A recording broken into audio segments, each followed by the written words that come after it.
Welcome back to Les Schwab Tire Center's Outdoor GPS.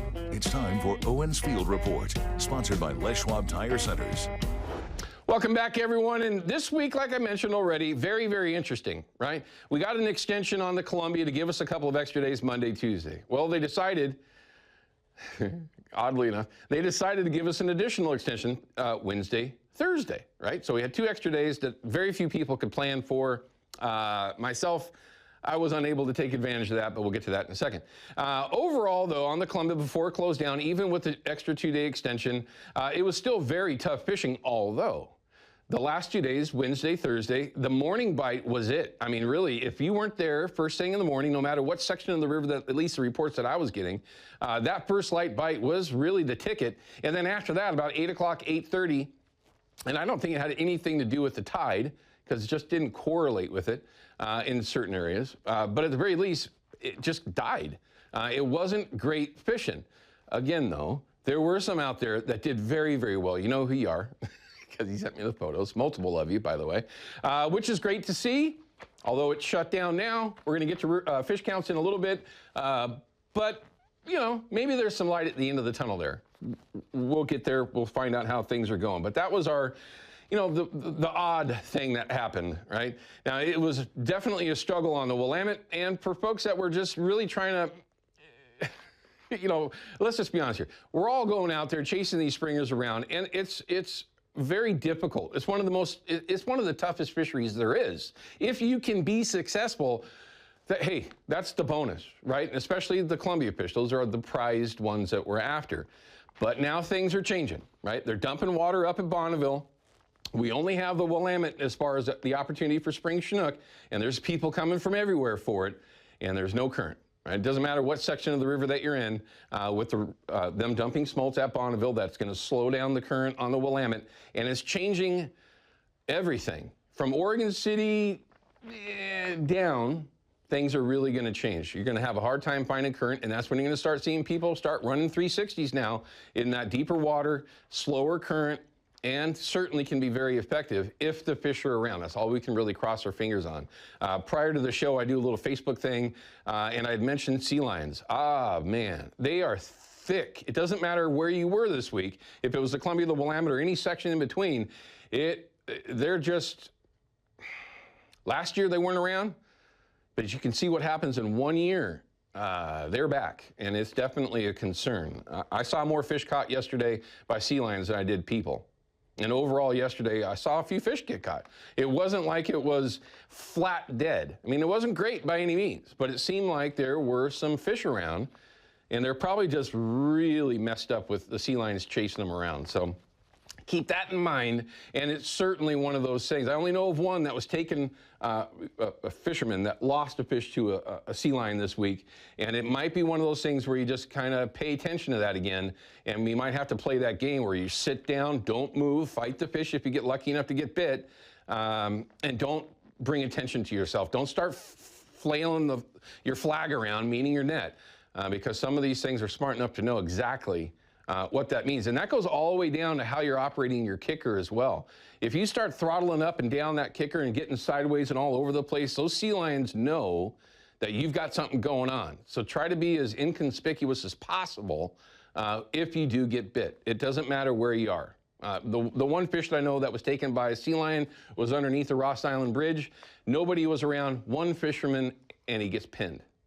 So you just got to kind of keep it in mind. It's unfortunate, but you just got to keep it in mind. All right, so for me this week, I only got out twice. I had motor issues. My kicker had an issue with the autopilot. Then, of course, I had issues with the motor itself.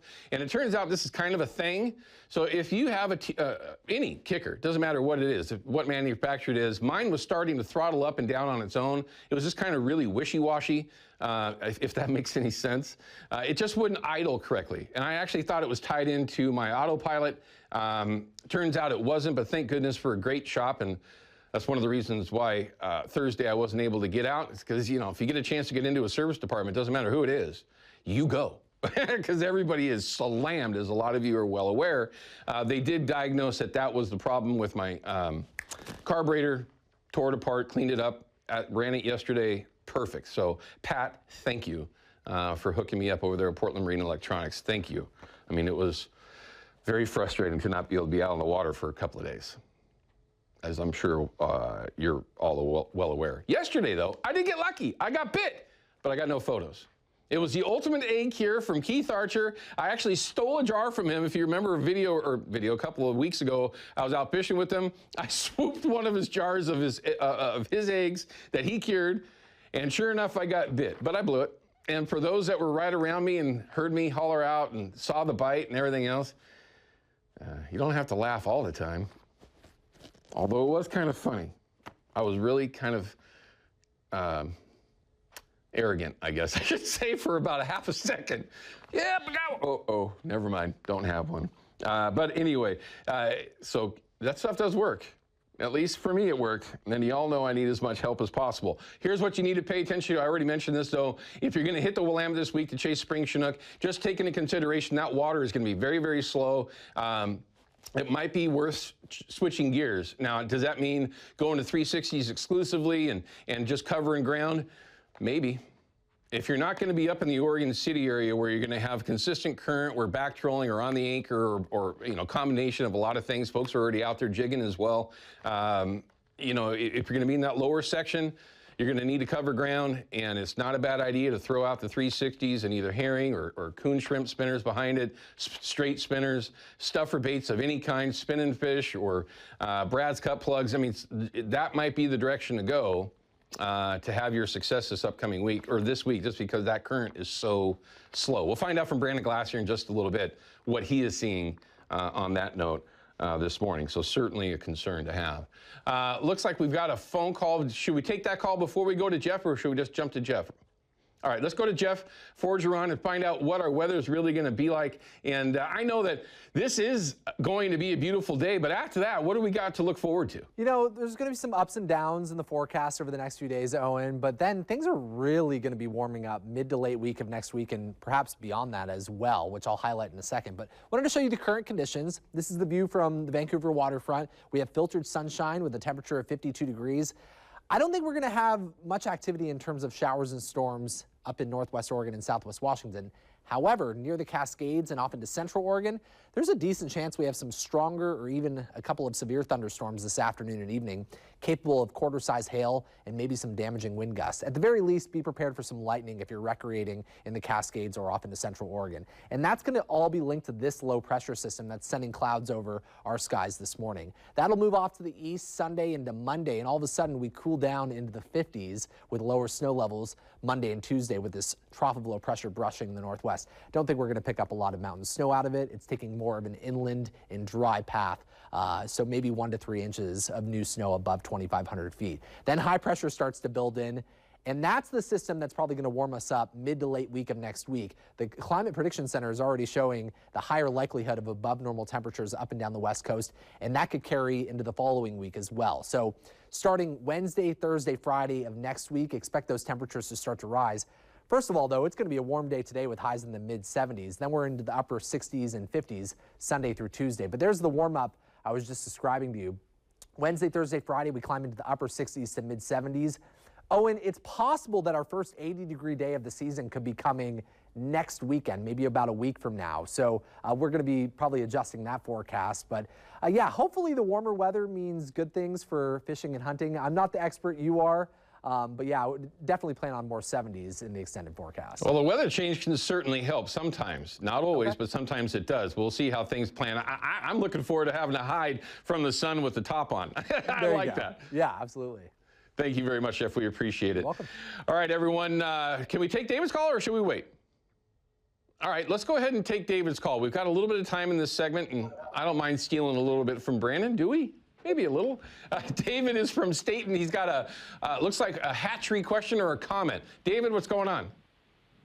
Yeah, Owen, I don't know if you've heard too much about what the Army Corps of Engineers is going to do. They're going to shut down Army, or... Yeah, we got you, David. Go ahead. Hey, have you heard about the Army Corps of Engineers shutting down all hatchery production on the Willamette Basin? Yes, and what, at least as I understand it, it's not a locked-in kind of thing. This is also something that the Corps of Engineers does all the time, threaten to not keep up their end of the bargain when they put all these dams in, 100 years ago, right, everyone? I mean, this is something that the Corps of Engineers is responsible for doing, which is putting more fish in the system, right? So this is something. This is something that happens often with them. Hopefully, this does not come to pass. I would expect that there's going to be lawsuits that are put in place that will stop this, but you don't know, right? I mean, these are things where we really do rely, and I know that some folks out there still have issues, but this is where we need these organizations like the CCA, the NSIA, Northwest Steelheaders, and others to get involved, because if we just didn't have anybody to help, they would railroad us, and we wouldn't have any fish at this point as it is now. So the only thing that I can say, David, is hopefully it doesn't actually happen, but that is what they want to do. For Pete's sake, that's going to affect your sponsors, the guides, everybody. License. This comes up when this happens, David, as you kind of mentioned, that you alluded to. This is a massive industry, right, for the Northwest. Number one, there's other areas in this country that are managed as a business for recreational sports in the outdoors. Fishing, hunting, hiking, biking, all that is connected, right? All of it is, much more so than people give credit.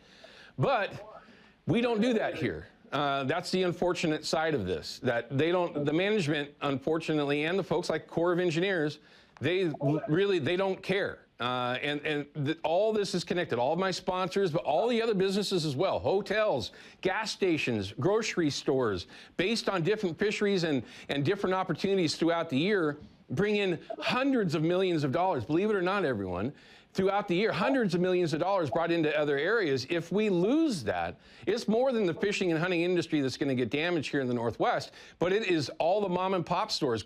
I mean, so many different things are intertwined, significantly more than the general population is aware of, unless they watched out their GPS. But it is something that we have to keep our finger on. I haven't mentioned it here because I want to know more, because it is a very volatile situation. I mean, if the Corps of Engineers actually did back out of what their obligation is, we need to sue them from one side up down the other, just like all the other idiot organizations that are out there that are trying to shut down all of our hatcheries everywhere else. We need to sue them as well. I mean, it's just, you can tell I'm going to lose it.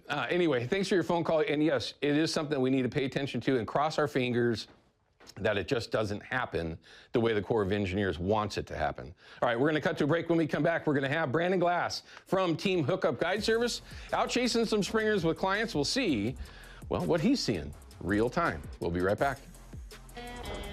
Outdoor GPS is brought to you by P-Line, because we fish, by Hawken Fishing, perfection in fishing gear, and by Haxton's Canvas and Upholstery, the trusted name of the Pacific Northwest.